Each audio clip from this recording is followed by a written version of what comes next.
Surat crime બ્રાન્ચે 51 લાખના ડ્રગ્સના જથ્થા સાથે 3 આરોપીઓની ધરપકડ કરી લીધી છે.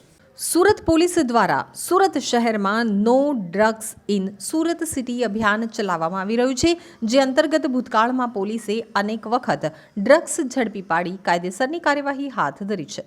દરમિયાન વધુ એક વખત ડ્રગ્સનો જથ્થો ઝડપાયો છે, તો સુરત ક્રાઇમ બ્રાન્ચની ટીમે બાતમીના આધારે ભાટિયા ચેકપોસ્ટ પાસે વોચ ગોઠવી હતી અને કારને રોકી અને તપાસ કરતા 51.22 લાખની કિંમતનો 512.20 ગ્રામ એમડી ડ્રગ્સનો જથ્થો મળી આવ્યો હતો.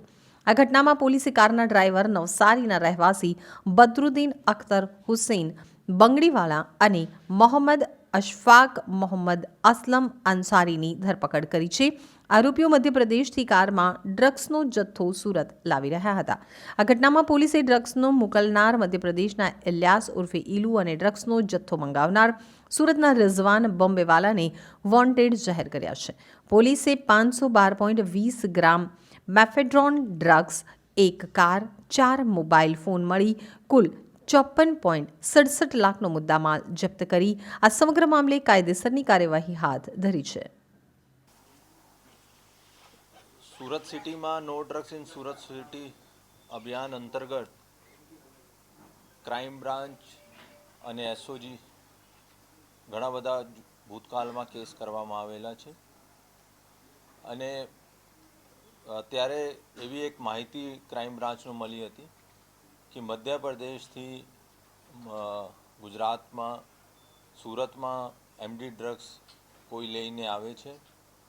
એના અનુસંધાને બંને ડીસીપી સાહેબ શ્રીમતી રૂપલ સોલંકી મેડમ અને રોઝિયા સાહેબ અને ડીસીબીનો પીઆઈ શ્રી પરમાર સાહેબ અને મોદી સાહેબ અને એની ટીમ વાચમાં હતા.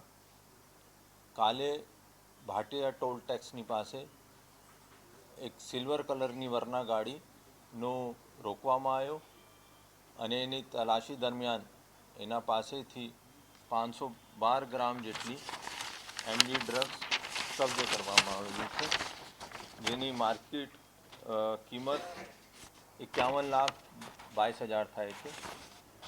એમાં 3 આરોપી પકડવામાં પોલીસને સફળતા મળી છે.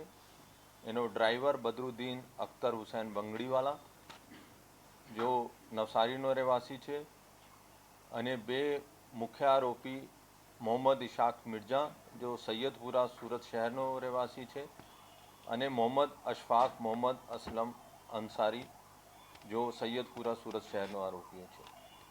અને જો જેનાથી માલ લઈને આવ્યો એનો અત્યારે નામ ખુલ્યો છે ઇલિયાસ ઉર્ફે ઈલુ, મધ્યપ્રદેશ અગર શહેરનો રહેવાસી છે.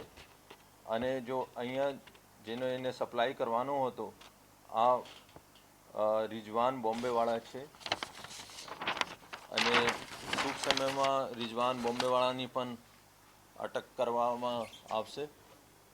અને અત્યારે ઇન્વેસ્ટિગેશનમાં કે આ લોકો આગળ કોને આપતો હતો અને ભૂતકાળમાં કેટલા ફેરા મારીને આવે છે એની બધી તપાસ કરવામાં આવશે.